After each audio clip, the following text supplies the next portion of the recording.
ఓం మాతాపితృభ్యాం నమ సర్వేభ్యో మహాజనేభ్యో నమ. South India సర్వాధికారి యూట్యూబ్ ఛానల్కి స్వాగతం సుస్వాగతం. ఇప్పుడు మనం వచ్చేసి రాశి ఫలితాల గురించి మాస ఫలితాల గురించి తెలుసుకుంటున్నాం కదా. ఇప్పుడు దాకా 11 రాశుల గురించి తెలుసుకున్నాము. ఇప్పుడు వచ్చేసి మీనరాశి గురించి తెలుసుకుందాము. ఈ మీనరాశి వారికి ఈ ఆశ్వీజ మాసంలో అక్టోబర్ నెలలో ఎలా ఉంటుంది, ఎలా ఉండబోతుంది అనే విషయాల గురించి గురువుగారి మాటల్లో తెలుసుకున్నాం. గురువుగారు నమస్కారం అండి. అందరికీ శుభాశీస్సులండి. అలాగే మనకు మీనరాశి అక్టోబర్ నెల ఆశ్వీజ మాసంలో ఈ రాశి వారికి ఎలా ఉండబోతుంది ఆ విషయాలన్నీ కూడా ఇప్పుడు మనం తెలుసుకుందాము. అలాగే ఈ రాశి వారికి శత్రువుల బెడద అధికంగా ఉంది. శత్రువుల బెడద అంటే మీరు మంచి చేసినా కూడా అవతల వాళ్ళు దాన్ని తప్పుగా తీసుకోవడం, అపార్థం చేసుకోవడం, మీ యొక్క మంచితనాన్ని వాళ్ళు పిరికితనంగా తీసుకోవడం కూడా అధికంగా ఉంది. కాబట్టి ఈ రాశి వాళ్ళు మంచికి పోయినా కూడా చెడే ఎదురయ్యింది అన్నట్టుగా ఈ రాశి వాళ్ళకి చుట్టూ సంఘంలో అప్రతిష్టలు, అవమానాలు, ఎంత మంచి చేసినా కూడా గుర్తింపు లేకపోగా ఇంకా మళ్ళీ పైగా అవమానాలు, మాటలు, నిందలు ఇవన్నీ కూడా ఈ మీనరాశి వాళ్ళకి అధికంగా ఉన్నాయి. గ్రహస్థితులు అనుకూలంగా లేనందువల్ల ఎంతటి వారికైనా కూడా ఈ సమస్యలు అనేది పండితుడికైనా, పామరుడికైనా, రాజుకైనా, లేదంటే ఇంకా చెప్పాలంటే అంతకంటే మించి ఆ భగవంతుడే మళ్ళీ వచ్చి భూమి మీద పుట్టా కూడా ఆయనకు కష్టాలు తప్పవు. అంటే నరదృష్టికి నారాయణుడైనా కూడా బలి అవుతాడు అన్నది, లేదంటే నల్లరాయి అయినా పగిలి తీరుతుంది అన్నది, ఇది 100% అక్షర సత్యాలు. ఇవన్నీ అనుభవపూర్వకంగా చూసి ప్రతిదీ కూడా రీసెర్చ్ చేసి అనుభవించి లేదా అనుభవిస్తున్న వారిని చూసి అవన్నీ కూడా ఒక గుణపాఠంగా తీసుకొని తెలియచేసేదే తప్ప ఏదో కావాలని చెప్పడం కాదు. అందుకనేసి ఈ రాశి వాళ్ళకు కూడా ప్రతిదీ ఇప్పుడు ఒక గుణపాఠం మీనరాశి వాళ్ళకి.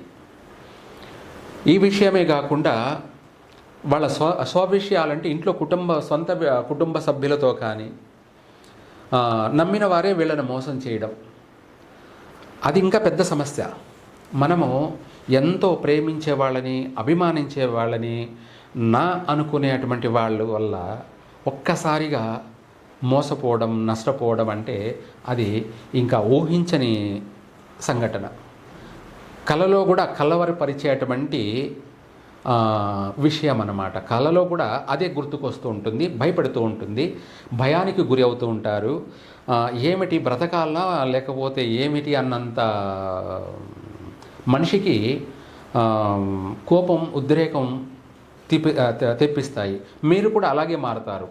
కోపంగా ఉండడము, క్షణికావేశం అనేది ఉద్రేకపూరితులు కావడము, తొందరపాటు అనేది తీసుకోవడము, అంటే అసహనానికి గురయ్యారు. కాబట్టి ఇంకా మీరు కంట్రోల్ తప్పిపోయి ఏం మాట్లాడుతున్నారు, ఏం చేస్తున్నారు అనేది కూడా మీకే అర్థం కాకుండా నడుచుకునే అంత స్థాయికి వచ్చే అవకాశం ఉంది. అందుకనేసి వీటన్నిటిని కంట్రోల్ చేయాలి.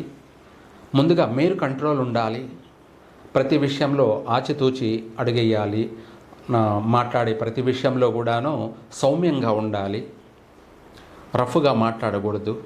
ఎందుకంటే మీరు బాగుండాలి కాబట్టి, మీరు బ్రతకాలి కాబట్టి, మీరు బాగుండాలి కాబట్టి, మీరు బ్రతకడం కోసం, మీరు బాగుండడం కోసం ఎదుటి వాళ్ళని ఎలా ఇంప్రెస్ చేయాలో అది ముందు నేర్చుకోవాలి. మీరు బాగుంటే చాలు, అదే 10,000 అయితే ఇక్కడ మనకు ఇవన్నీ కూడా ఎందుకు చెప్తున్నాను అంటే, ముందు ఇంట్లో కుటుంబంని చక్కదిద్దుకుంటే ఆ తర్వాత ఆటోమేటిక్గా ఇక్కడ నడుచుకున్న నడవడికే బయట కూడా నడుచుకోగలుగుతారు. ఇంట్లో వాళ్ళందరినీ ముందు ఆకర్షించాలి, ముందు ఆకట్టుకోవాలి ఓర్పుగా. వాళ్ళు ఒక మాట తిట్టినా కూడా మీరు దాన్ని పాజిటివ్గా తీసుకోండి. అదే బయట కూడా అలాగే చేస్తారు. అప్పుడు ఇంటా బయట 2 చోట్ల మీరు గెలుస్తారు. ఇంటా గెలుస్తారు, బయట గెలుస్తారు. ఇది కావాలి మనకిప్పుడు, గెలుపు కావాలి అంతే. ఓన్లీ ప్రతి రంగంలో కూడా గెలుపు కావాలి.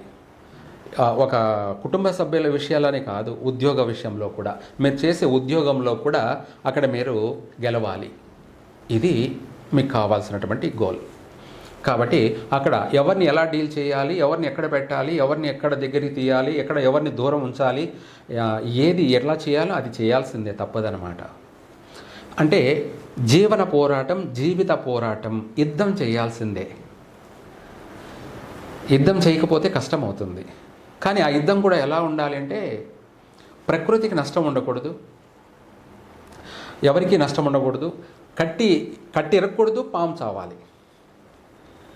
కట్టి ఇరగకూడదు, పాము చావాలి. అంటే మనకు ఎవరిని హట్ చేయకూడదు, మన పని కావాలి. ఎవరిని నష్టపరచకూడదు, మనకు లాభం కావాలి, మనం బాగుపడాలి. ఇది ఈ యొక్క మీనరాశి వాళ్ళు చేయాల్సిన పని. ఉద్యోగ విషయాల్లో కానీ, చేస్తున్న ఉద్యోగంలో కానీ, కొత్తగా నూతన ఉద్యోగాల ప్రయత్నాలు నన్ను అడిగితే ఈ మాసం చేయకపోవడం మంచిది. కానీ చెయ్యాలి అని అంటే మీరు ఏదైనా దానికి ప్రతిరోజు ఒకవేళ ఉద్యోగమే వచ్చింది అనుకుందాము, ఆ ఉద్యోగానికి మీరు వెళ్ళాలి అంటే ఏదైనా దానికి సంబంధించి దానం చేసి వెళ్ళండి. ఈ దానం కూడా ఏంటి అంటే మిమ్మల్ని కాపాడుతుంది. ఆ దానం ఏదో మీరు బంగారు నిధులు నిక్షేపాలు ఇమ్మనేం కాదు. ఏదన్నా నవధాన్యాలలో ఏ రోజైతే దానికి మీకు సంబంధించి ఉద్యోగానికి బాగుండడం కోసం పెసలు దానం చేయండి, లేదంటే శనగలు దానం చేయండి. అది కాకపోతే మన కందులు దానం చేయండి. ఇవి ఏంటంటే పెసలు మనకు ఉద్యోగంలో ఎటువంటి ఆటంకాలు లేకుండా ఉండడానికి, ఒకవేళ చేస్తున్నా కూడా ఎటువంటి నష్టాలు లేకుండా ఉండడానికి, మనము పచ్చగా ఉండడానికి, 3 పువ్వులు 6 కాయలు, మన జీవితం అంతా కూడా పచ్చగా అభివృద్ధి చెందడానికి ఈ పెసలు అనేది దానం చేసినట్టయితే మనకు ఆ కర్మలన్నీ కూడా, పీడలన్నీ కూడా పోతాయి. ఆ తర్వాత మన ఉద్యోగాల్లో చేరినా కూడా ఎవ్వరు ఏమి చేయలేరు, ఎవరు ఏమీ చేయలేరు. మన ఉద్యోగం మందే. ఎంతమంది కొలుక్కుంటున్నా, ఎంతమంది ఏడుస్తూ ఉన్నా ఇంకా మన ఎదుగుదల ఎక్కువే అవుతుంది. అందరూ ఏడుస్తూ ఉన్నా కూడా మనం ఇంకా అభివృద్ధి చెందుతూ ఉంటాం. అది కావాలి, ఇది కదా కావాల్సింది. అట్లా ప్రతి దాంట్లో యుద్ధమే. అలాగే ఈ విషయాల్లోనే కాకుండా వివాహ విషయాల్లో కూడా మీరు చాలా జాగ్రత్తగా ఉండాలి. ఎందుకంటే ఇప్పుడు సంబంధాలు మనం చూసుకోవడం పెద్ద గొప్ప కాదు. ఆ వచ్చే సంబంధం మన జీవితానికి సరిపడేటువంటి ఆనందాన్ని, సుఖాన్ని తీసుకొస్తుందా, లేకపోతే అడుగడుగున ఇబ్బందులు, ఆటంకాలు, నష్టాలేనా, కష్టాలేనా వీళ్ళతో అన్నది జీవిత భాగస్వామి విషయంలో. మనము ఒకరోజుతో పోయే విషయం కాదు కదా. ఒకరోజేలే వివాహం చేసుకుంటే అయిపోతుంది, సంసారం ఒకరోజే కదా అనుకుంటే ఏదైనా చేసుకోవచ్చు. అట్లా కాదు కదా. 100 ఏళ్ళు కలిసి మెలిసి వాళ్ళతో జీవించాలి, జర్నీ చేయాలి, వాళ్ళతో ప్రయాణం చేయాలి. ప్రతిరోజు నిత్యం 3 పూలు 6 కాయల్లా కొనసాగాలి అంటే మనం ఎంపిక చేసుకునేటువంటి మన జీవిత భాగస్వామిని మన జీవితానికి సరిపడా అమ్మాయి అయినా కాదా, లేదంటే అమ్మాయి అయినా సరే అబ్బాయి మన జీవితానికి సరిపడా అబ్బాయి అయినా కాదా అనేది ఇద్దరు కూడా చూసుకోవాలి. ఇక్కడ చాలామంది కూడా ఏంటంటే ఈ రోజుల్లో ఏదో ఒక దోషం అందరికీ ఉన్నాయి. దోషం లేని వాళ్ళంటే ఎవరూ లేరు. 100కి 99 మందికి ఏదో ఒక దోషం ఉండనే ఉంది. అలా అనేసి మనం దాన్ని పట్టుకొని భయపడాల్సిన అవసరం లేదు. అలా భయపడితే అసలు పెళ్ళే కాదు, మన టైం వేస్ట్ అవుతుంది, మన జీవితం వేస్ట్ అవుతుంది, మన లైఫ్ అంతా కూడా వేస్ట్ అయిపోతుంది. అందుకనేసి మనం దాంట్లో కూడా గుడ్డి దానికన్నా మెల్లది మేలు అన్నట్టుగా మనకు కొంతలో కొంత పర్వాలేదు, మనల్ని చూసుకుంటారు అనేది మనకు అనిపించినప్పుడు ఆ సంబంధాన్ని మనం ఖాయం చేసుకోవచ్చు. ఇంకా కూడా చెప్పాలి అంటే పూర్తిగా జాతకాన్ని క్షుణ్ణంగా పరిశీలించుకోవాలి. ఈ జాతకాల్లో కూడా ఇప్పుడు మారుస్తున్నారు. ఏదన్నా జాతకాల్లో దోషం ఉన్నాయనుకోండి, ముందుగానే అసలు టైమే మార్చేస్తున్నారు. కొంతమంది అయితే డేట్ అన్నా మార్చడం, లేదంటే నెలన్నా మార్చడం, లేదంటే సంవత్సరం అన్నా మార్చడం, అది కాకపోతే సమయం మార్చేయడం, ఇవన్నీ కూడా చాలామంది చేస్తున్నారు. అంటే ఎవరు ఏం చేస్తున్నారో మనమే ఊహించలేం. మనం తాడు తన్నేవాడు ఉంటే వాడు తల తన్నేవాడు ఇంకొకడు అన్నట్టుగా ఎవరు ఏం చేయాలో వాళ్ళ ప్రయత్నాల్లో వాళ్ళు బలంగా ఉన్నారు. కానీ ఏది ఏమైనా ఎన్ని ఉన్నా కూడా వీళ్ళందరికీ ఒకటే మొగుడు, ఆయనే దేవుడు. కాబట్టి మనం దైవాన్ని నమ్ముకొని ఏ పని చేసినా కూడా ఆ దేవుడే మన వెంటుంటాడు, మనల్ని అనుక్షణం కాపాడుతూ ఉంటాడు. మనకు సెక్యూరిటీ, మనల్ని కంటికి రెప్పలా కనిపెట్టుకుంటూ మనల్ని కాపాడుతూనే ఉంటాడు. మన కనుపాపని మనం కాపాడుకుంటూ ఉంటాం కదా. ఏదైనా దుమ్ము ధూళి పురుగు వచ్చి మన కంట్లో పడుతుందని చెప్పేసి మనకు తెలియకుండానే మనల్ని అలర్ట్గా ఆ పురుగైనా ఆ దుమ్ము ధూళి అయినా కంట్లో పడకుండా కనురెప్ప మూసుకొని తెరుచుకుంటుంది. అంటే క్షణాలలో అంత అలర్ట్గా ఉంటుంది కనురెప్ప.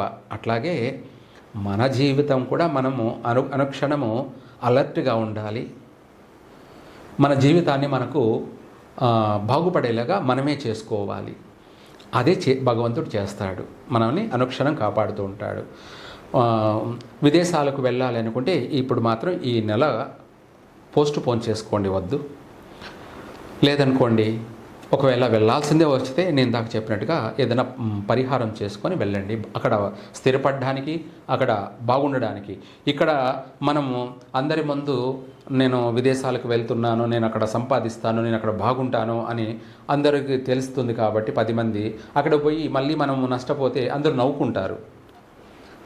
వాళ్ళ కోసమైనా కూడా, లేదు మన లైఫ్ మన కోసమైనా, లేదు నలుగురి కోసమైనా మనం అక్కడ బాగుపడి చూపించాలి. కాబట్టి అందుకు దానికి సంబంధించిన దైవిక మార్గాన్ని ఎంచుకొని అక్కడ స్థిరపడే మార్గమే చూసుకోవాలి, నష్టపోకూడదు. ఇది మీరు చేయాల్సినటువంటి పని. దాంతోపాటు సంతాన విషయంలో కూడా చాలా జాగ్రత్తగా ఉండాలి. ఏదైనా అబార్షన్ జరిగే సమస్యలు, సంతాన నష్టాలు ఇవి వచ్చే అవకాశం ఉంది. దానికి సంబంధించి కూడా మనం తినే ఫుడ్ అనేది, మనం భోంచేసే భోజన పదార్థము ఏది తినాలో ఏది తినకూడదో కాస్త దాన్ని మనము చూసుకొని తినాలి. ఇదే కాకుండా మనకు శరీరానికి వేడి చేసేటువంటి భోజనాలు ఏవైనా సరే పదార్థాలు తినకూడదు గర్భవతులుగా ఉన్నప్పుడు.